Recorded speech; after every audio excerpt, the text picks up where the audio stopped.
anak yang seharusnya usia 10 tahun masanya dia bermain, masanya dia berpikir egosentris, berpikir dirinya, tetapi Assalamualaikum warahmatullahi wabarakatuh. Waalaikumsalam warahmatullahi wabarakatuh. Jumpa lagi dengan kami di Move Up TV bersama saya Zakia Joban dan Jumala Multazam. Sahabat muda, belum lama ini kita baca berita di media sosial, ya sekitar di bulan Mei 2021, seorang anak yang lagi ramai viral, Pak. Ya. Lagi viral. Belum lama. Jadi ini sebetulnya kejadian udah lama, tapi viralnya baru-baru Mei kemarin. Oh gitu ya. Jadi seorang anak umur 10 tahun yang bernama Rian yang berjualan kerupuk untuk menghidupi, mencari nafkah untuk ibunya dan adiknya. Ya. Gitu. Jadi banyak warganet yang memuji betapa kegigihan Rian dan kepeduliannya Rian pada keluarganya. Rian ini, Pak, ya, ditinggal ayahnya yatim sejak umur 1 tahun. Okay. Lalu dia tidak tega melihat ibunya menghidupi dia sama adiknya. Akhirnya dia memutuskan untuk membantu ibunya. Nah, sahabat muda, ketika kita melihat seorang anak yang berjuang, ya, jadi anak yang seharusnya usia 10 tahun masanya dia bermain, masanya dia berpikir egosentris, berpikir dirinya, tetapi di saat itu dia harus dituntut untuk memikirkan orang lain, harus bekerja.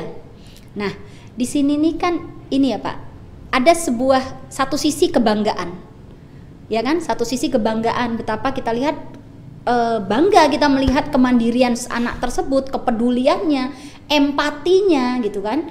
Tetapi juga di satu sisi ini juga menjadi sebuah istilahnya teguran juga buat masyarakat di sekitarnya, bahwasanya apakah tidak ada solusi lain gitu, anak itu bisa tetap dia bisa menjalani masa anak-anaknya seperti anak-anak yang lain. Kalau Pak Jumala melihat ini gimana, Pak? Dari sisi apa? Itu dua sisi. Kalau saya sih saya tuh melihat ini tuh gini, Pak. Saya lebih condong memang yang sisi positifnya. Saya melihat perjuangan, empati. Toh belajar itu bisa, tetap kita tidak bisa mengklaim Rian yang berjualan kerupuk dia nggak belajar kan? Tetap dia bisa melakukan belajar dengan di mana saja. Kan nggak ada beritanya dia nggak belajar. Iya, nggak ada beritanya juga gitu. Jadi kalau saya lebih condong banyak ke positifnya, Pak. Tentu saja. Bangganya gitu. Kalau Pak Jumala gimana? Saya juga. Jadi gini ya.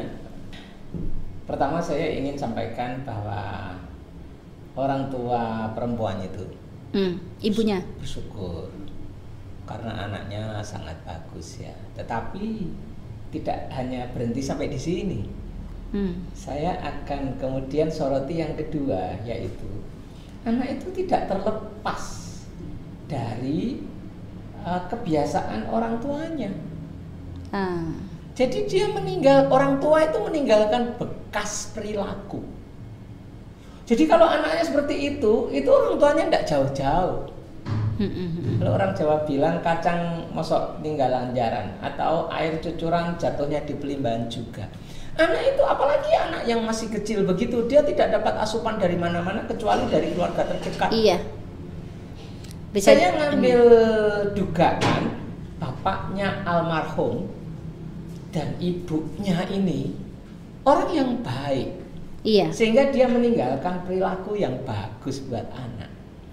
Sekarang yang ketiga yang ingin saya soroti adalah bahwa manusia itu seperti di dalam otaknya manusia itu seperti komputer, superkomputer, yang sebetulnya potensinya itu antara orang tua dengan anak itu tidak jauh berbeda.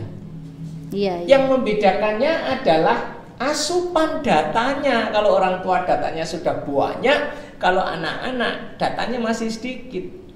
Dan justru ketika dia anak-anak kemudian diberikan asupan-asupan bijak, anak itu justru jadi dahsyat. Iya, betul. Dengan ditempa kan? Iya. Ditempa ke besi itu semakin ditempa ini kan semakin itu. Dan kan? ini membuktikan bahwa anak kecil pun bisa dididik. Jangan dikira nanti kalau besar Pak tahu sendiri. Enggak. Dari kecil anak ini dididik akan jadi luar biasa. Kalau didiknya sudah gede, wes angele, susah dibengkok. Dan ini bisa juga kan doa orang tuanya juga pengaruh. Juga kan? termasuk. Karena kita lihat kan di sini beritanya si Rian ini tidak tega melihat ibunya. Iya, Berarti kan tidak ada unsur keterpaksaan, Pak. Nggak ada. Ya, Karena memang ibunya lembut mungkin Iya, bapaknya analisa lembut kita. almarhum. Terus kemudian anaknya juga Muncul. mungkin ibunya juga sering nangis. Iya. Bisa jadi anaknya juga akhirnya kan Muncul dia empati. mendapatkan pendidikan yang bagus. Kalau saya kesimpulan saya itu. Ya. Dan kalau saya mau nambahin ini Pak Jumat. Ya. Jadi anak ini kan bukan kertas kosong. Allah menciptakan kita manusia ya, menciptakan anak itu sudah terinstal dengan Ada fitrah. default fitrahnya. Ada defaultnya, Ya. default fitrahnya. Betul. Nah, fitrahnya inilah yang akhirnya muncul secara alami. Fitrah itu baik, Betul kan? gitu Fitrah loh, itu ya. baik. Fitrah itu adalah program yang bagus. Betul, fitrah default dari Allah Ya. ini kan baik. Nah, ketika dihadapkan dengan situasi saat itu, si Rian ini fitrahnya muncul dan alhamdulillahnya ya tadi orang tuanya memberikan tadi ya. Nah, kalau dia sama pendidikannya bersih, fitrah itu akan terus berkembang. terus berkembang. Jadi fitrah alami ini muncul, Ya. muncul dan kita tidak bisa kita memberikan apa ya istilahnya ukuran.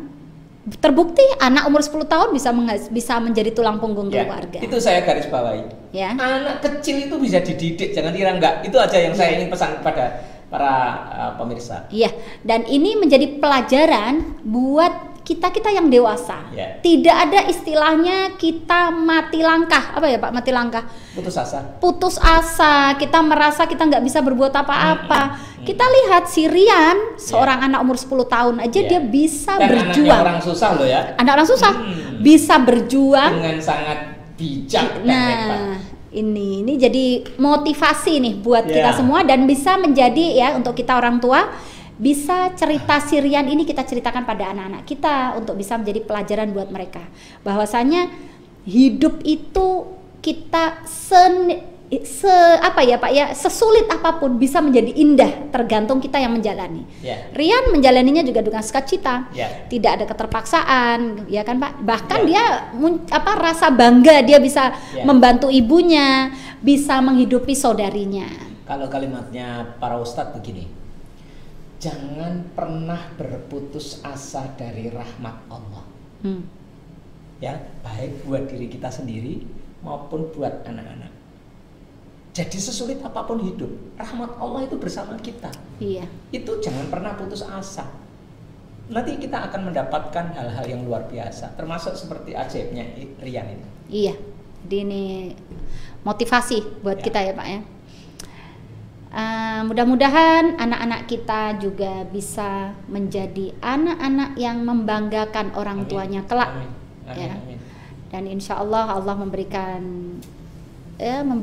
kebahagiaan ya Pak, kebahagiaan buat Rian Ya. dan buat keluarganya, buat ibunya dan buat saudarinya.